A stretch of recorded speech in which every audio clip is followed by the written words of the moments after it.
जैसे किसी पात्र के अंदर कोई वस्तु पड़ी थी और वो सड़ गई, सब्जी रखी सड़ गई, आम रखा सड़ गया, वो सेव रखी सड़ गया, पात्र सड़ गया।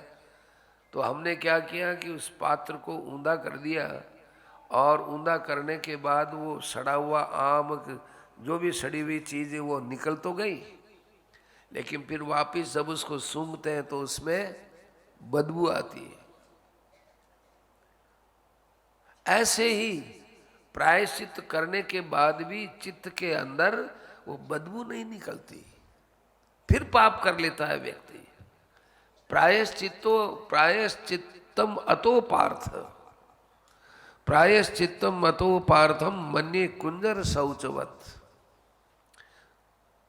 तो जैसे हाथी है, आया हाथी गंगा जी के अंदर जाए और वहाँ खूब सूंड से पानी वाणी बिखेरे, पानी खूब बैठ भी जाए, ठंडा ठंडा पानी, नहा करके बाहर आए, बाहर आकर के रेती है ही, इस रेती में लुढ़क जाए वो, तो तेरे स्नान करने का क्या फल हुआ। ऐसे ही प्रायश्चित कर लिया, लेकिन भीतर में फिर पाप करने की इच्छा होती है, तो वो प्रायश्चित तो एक हाथी के स्नान के समान व्यर्थ हो गया। उसके लिए क्या करें। देखो ऐसे प्रसंग भागवत के हैं, ये हम इनको बहुत मार्मिक प्रसंग समझते हैं ऐसे प्रसंगों पर, क्योंकि हमारे बिल्कुल हृदय से जुड़े हुए प्रश्न हैं। सुखदेव जी महाराज कहते हैं, कर्मणा कर्म निर्हारो नैयात्यंतक इष्यते अविद्वद अधिकारित्वात् प्रायश्चित्तं विमर्शनम्। आपने पाप किया और पाप के बदले में आपने प्रायश्चित किया, तो एक करने को दूसरे करने से आपने मिटाने की कोशिश की, परंतु करते हैं तो उसमें अहम वृत्ति तो ज्यों की त्यों रह गई। वो अहम वृत्ति जब तक नष्ट नहीं होती तब तक तुम कितने ही प्रायश्चित कर लो, वो वापस वृत्ति तो उधर पाप में ले ही जाएगी। अविद्वद अधिकारित्वात्, तुमने उस बात को ठीक ढंग से समझा नहीं, कर्म को कर्म से काट दिया, लेकिन कर्म से कर्म पैदा नहीं हुआ। हमने हमारे अंदर जो पाप करने की इच्छा हुई थी, उस इच्छा को तुमने नष्ट नहीं किया। वो इच्छा जब तक पड़ी है फिर क्या फायदा। किसी ने सुना कि भाई ये रुपया पैसा नहीं रखने से रुपया पैसा खूब आता है। रुपया पैसा जो आदमी नहीं रखता है, जो साधु संत रुपया पैसा नहीं रखते हैं, उनके पास रुपया पैसा वगैरह खूब आता है। तो किसी ने देखा ये तो बड़ा अच्छा काम है, हम साहब रुपया पैसा नहीं रखते हैं, अब रुपया पैसा आया ही नहीं। तो वो कहते रुपया पैसा तो आया ही नहीं। रुपया पैसा नहीं रखते, हमने नहीं रखा, लेकिन रुपया तो आया ही नहीं। अरे तो तुमने रुपया पैसा छोड़ा किस बहाने से, रुपया आवे इस बहाने से ना। रुपया मुझे मिले, इच्छा तो तुम्हारी छूटी नहीं, और रुपया को छोड़ दिया, तो उसे क्या फायदा हुआ। इच्छा का त्याग करो, रुपये के त्याग से नहीं होगा, इच्छा का त्याग करो। इच्छा के त्याग से जिसका त्याग करोगे वो ज्यादा आएगी, पर जब इच्छा का त्याग हो जाएगा तो वो ज्यादा आई हुई को वो स्वीकार ही नहीं करेगा कि अब मेरे को जरूरत नहीं है। एक संत थे जिन्होंने पंचदशी लिखी, विद्यारण्य स्वामी जी महाराज। एक विद्यारण्य स्वामी जी थे, उन्होंने पंचदशी वेदांत का बहुत अच्छा ग्रंथ लिखा, बड़े अच्छे संत हुए। उन्होंने बड़ी विद्या प्राप्त की, उनके पिताजी ने कर्ज ले ले करके और विद्या पढ़ाई, बड़े प्रकांड विद्वान बने। और उनको पता चला कि पिताजी ने बड़ा कर्ज ले करके और हमको पढ़ाया है, तो उन्होंने लक्ष्मी जी की उपासना की।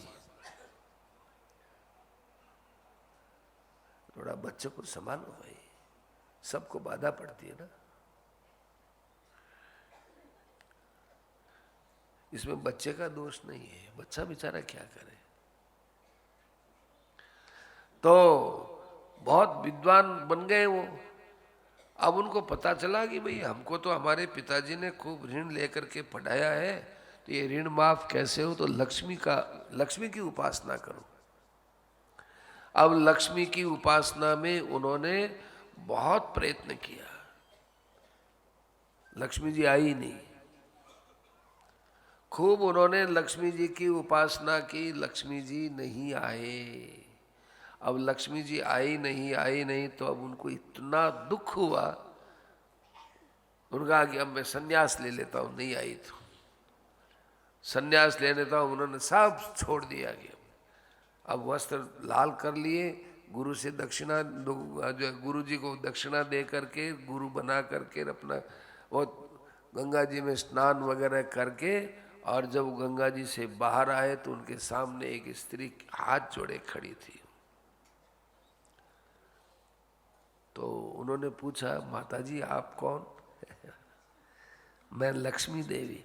लक्ष्मी देवी? हाँ महाराज, आपकी सेवा में खड़ी हूं।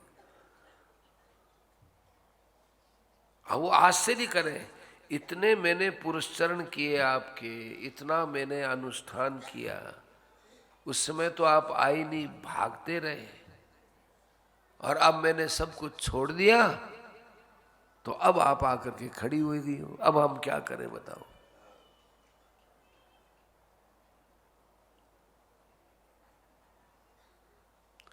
अब क्या करें?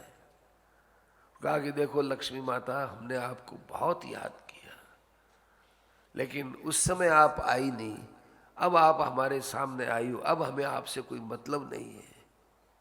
आप इतने दिन क्यों नहीं आई? इतना अनुष्ठान किया मैंने।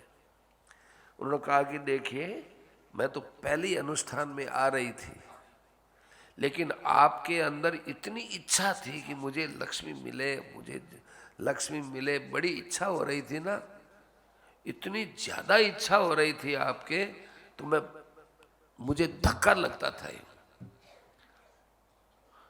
मेरा एक कायदा है महाराज। क्या कायदा है जी? कि जो जितनी इच्छा करता है मैं उतना उससे भाग जाती हूँ। मुझे लगता है कि मुझे धक्का दे रहा है, मुझे ऐसा लगता है मुझे धक्का दे रहा है। आप महाराज सहज भाव से अनुष्ठान करते, मैं आऊं चाहे न आऊं, इतने इतने पर आप कर्तव्य समझ करके अनुष्ठान करते, तो महाराज मैं तो कब की तैयार खड़ी थी। मैं सोच रही थी कि ये इच्छा करना छोड़ दें तो मैं आ जाऊं, इच्छा करना छोड़ दें तो आ जाऊं। आप अच्छा अनुष्ठान तो कर रहे थे, पर इच्छा को नहीं छोड़े, इस कारण से मैं आपके पास नहीं आ सकी।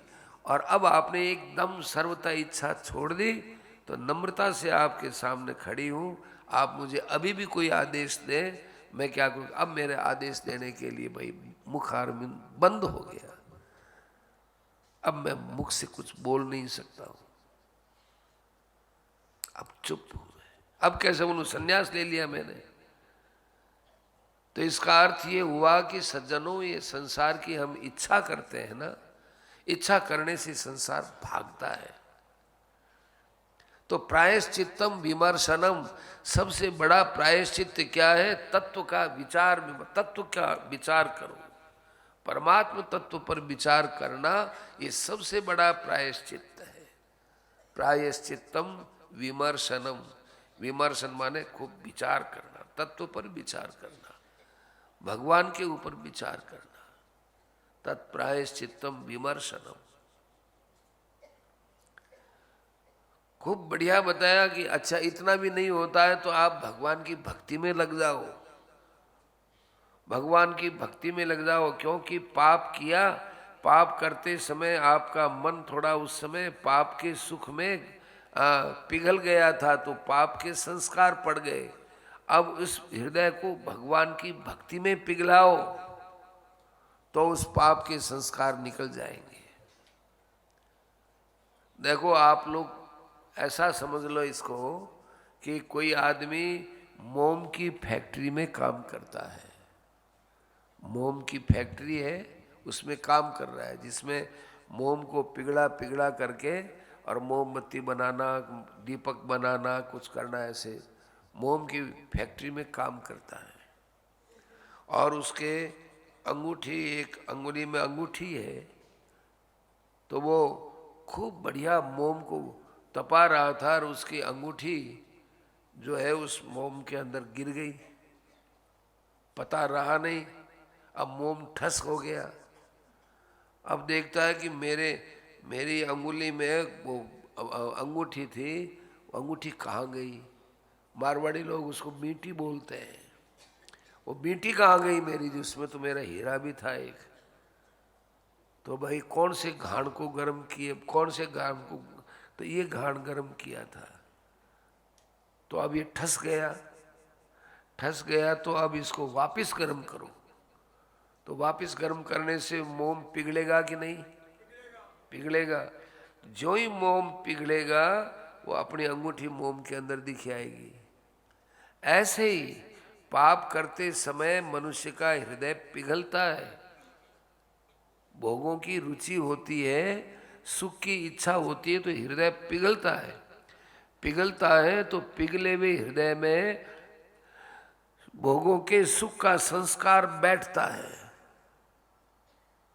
अब ये सुख के संस्कार निकले तब ये सुख की इच्छा खत्म हो।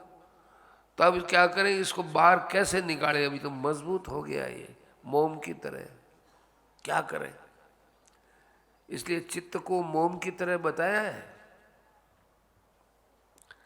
तो अब इस चित्त को या तो प्रायश्चित्त की गर्मी लगे उसको, जो सुख हमने जितने वृत्ति से लिया है उससे 10 गुना ज्यादा उससे ग्लानि हो, दुख होने से मन फिर पिघलता है, और पिघलने से वो दुख का संस्कार अंदर जाता है, तो सुख का संस्कार बाहर निकल जाता है।